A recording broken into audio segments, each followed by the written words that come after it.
जनपद ललितपुर के जिला अस्पताल में डॉक्टर रिजू दुबे द्वारा महिला दिवस पर महिलाओं के करनी स्वास्थ्य है के इसके बारे लिए में इसके लिए बातचीत की, आप जिसमें महिलाओं में आए मतलब हर दिन 3 देखी से 4 जाने महीने वाली में बीमारियों अपना के रूटीन बारे में चेकअप कराते तथा रहें। बचाव के विशेष बारे तौर पे में यूरिन इन्फेक्शन के लिए यूरिन डॉक्टर की रिजू जांच, दुबे द्वारा हीमोग्लोबिन बताया की गया। जांच, विटामिन डी, कैल्शियम, इन सब की जांच कराते रहें, जिससे आपको अपने शरीर के अंदर किस चीज़ की कितनी कमी या अधिकता है उसके बारे में पता चलता रहे।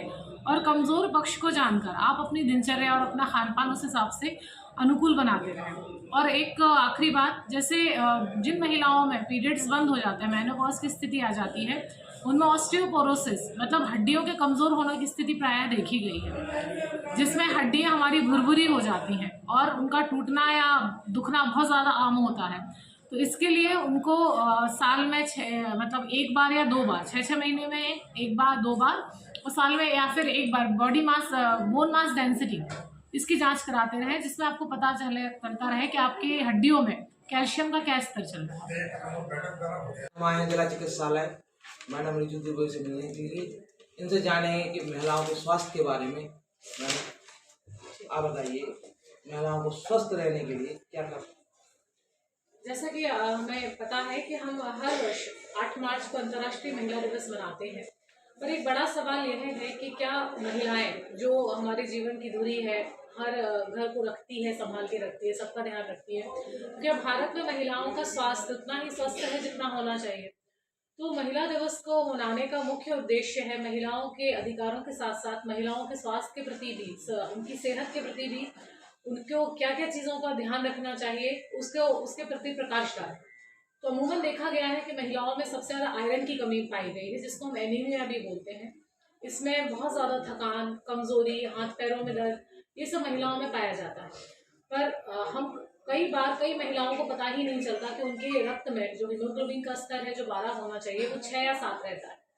तो कई महिलाएं बहुत समय तक जांच ही नहीं कराती, उनको पता ही नहीं चल पाता है कि इनको ये लक्षण किस कमी के कारण आ रहे हैं। और उस कमी की पूर्ति सबसे बड़ी बात यह है कि हमारे किचन में ही मौजूद है, इसके लिए हमें कुछ बाहर का नहीं लेना है। हरी सब्जियां हैं, गुड़ है, अंजीर है, अनार है, ये इसकी पूर्ति हम अपनी दिनचर्या में इसको रेगुलर शामिल करके भी कर सकते हैं। अब जैसे स्वास्थ्य एक बड़ा विषय है, महिला बनने से पहले हम बच्ची जैसे प्रौढ़ावस्था में आते हैं। प्रौढ़ावस्था में देखा गया है कि कई बच्चे हैं जिनका BMI बॉडी मास इंडेक्स जिसको हम बोलते हैं, उसमें हमारे वजन हमारी उम्र के हिसाब से हमारा लंबाई और वजन का अनुपात होना चाहिए। तो हमने कई बच्चों में देखा है बाहरी खाने से या मैदे के अत्यधिक प्रयोग करने से, पैक्ड फूड खाने से BMI प्रॉपर नहीं होता है। जैसे बच्चों की हाइट अगर ज़्यादा है, लड़कियों की विशेषकर, तो उनका वजन उतना नहीं है। और बढ़ते बच्चों में अगर हम बैलेंस डाइट, जिसको हम संतुलित आहार भी बोलते हैं, जैसे पर्याप्त मात्रा में दूध, पर्याप्त मात्रा में फल, सब्जियां, अंकुरित रोटी, ये सब अगर हम बैलेंस डाइट नहीं लेंगे तो ये सब हमें आगे जाके भी दिक्कत देगा। और जैसे कि सरकार द्वारा एक संपूर्ण क्लिनिक चलाया जा रहा है, जिसमें हमें देखा गया है कि भारत तीसरा सबसे बड़ा देश है जिसमें सर्वाइकल मतलब बच्चेदानी के मुंह के कैंसर के कारण महिलाओं की मृत्यु दर स्तन कैंसर के बाद सबसे ज़्यादा होती है। तो इसमें HPV ह्यूमन पैपिलोमा वायरस का वैक्सीन भी अब आ गया है।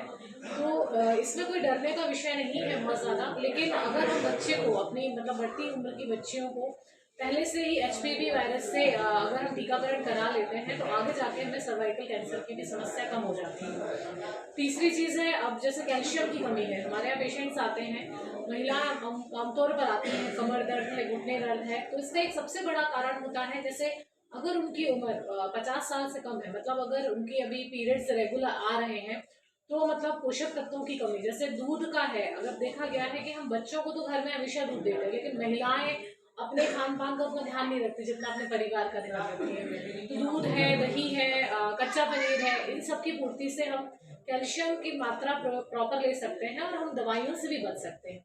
अब है विटामिन B12 की कमी से मेन देखा गया है कि महिलाओं में डिप्रेशन, अवसाद, हाथ पैरों में झंझनाहट, सुन्नपन, ये कोई बीमारी नहीं है। ये जो हमारे शरीर में आवश्यक पोषक तत्व हैं, इनकी पूर्ति नहीं है जितना हमारे शरीर को चाहिए है। अगर उनकी आपूर्ति उतनी नहीं है तो ये लक्षण हम देखे जाएंगे। तीसरा है UTI, यूरिनरी ट्रैक्ट इन्फेक्शन। जैसे महिलाओं में आमतौर पर हमें देखा गया है सफ़ेद पानी की समस्या और यूरिन की प्लेस पर हमें खुजली, जलन महसूस होना, तो ये बहुत आम समस्या है जो महिलाओं में पाई जाती है। ये कोई बीमारी नहीं है, हर महिला को कभी ना कभी यूरिनरी ट्रैक्ट इन्फेक्शन की समस्या होती है और इसका मेन कारण है कि आपके जो अंतः वस्त्र हैं वो कॉटन के बने रहें। आप पब्लिक टॉयलेट्स कम से कम यूज़ करें। अगर हम यूज़ करते हैं तो यूज़ करने के पहले पानी डालें और आप यूज़ करने के बाद फ्लश करें। और ज़्यादा से ज़्यादा पानी ज़्यादा पिएं। इसको पानी की कमी से यूरिनरी ट्रैक्ट इन्फेक्शन मेनली होता है। और अगर फिर भी ये कंट्रोल नहीं है इन चीज़ों से तो तुरंत आपको स्त्री रोग विशेषज्ञ को दिखाना चाहिए। अब हम जाते हैं तो अब हम हार्मोनल इम्बैलेंस पे जाते हैं, हार्मोन असंतुलन। जैसे महिलाओं में अमूमन देखा गया है कि कुछ महिलाएं आती हैं हमारे पास भी कि मैडम हमारा वजन बढ़ रहा है, बाल बहुत ज़्यादा झड़ रहे हैं, हमें नींद बहुत आती है, थकान है।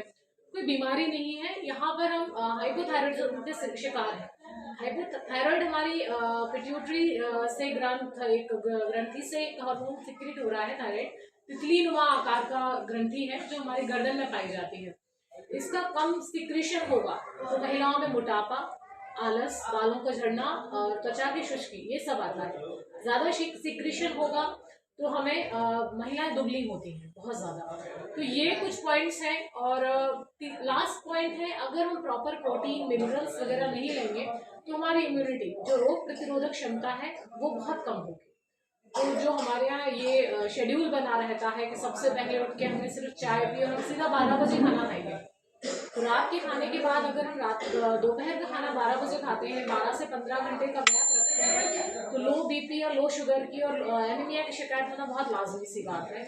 तो महिला दिवस को मनाने का श्रेय ये है कि सिर्फ आप महिला या नारी शक्ति की बात ना करें। अगर घर में नारी है तो उसका स्वस्थ रहना भी उसके परिवार के स्वस्थ रहने के साथ साथ उतना ही ज़्यादा ज़रूरी है। इसी के साथ मैं सभी को एक अच्छे स्वास्थ्य की विशेष शुभकामनाएं देती हूँ। आपको अस्पताल के चक्कर कम लगाने रहें और एक अपने खान पान के संतुलन और घर में व्यायाम और योग का माहौल भी बनाए रहें कि बच्चे वैसे ही देखते हैं। तो बच्चों से लेकर बड़ों तक सबको व्यायाम बहुत ज़रूरी है। मैडम ने महिलाओं को स्वस्थ रहने के उपाय बताए हैं। इसी के साथ मैं रवि कुमार सबके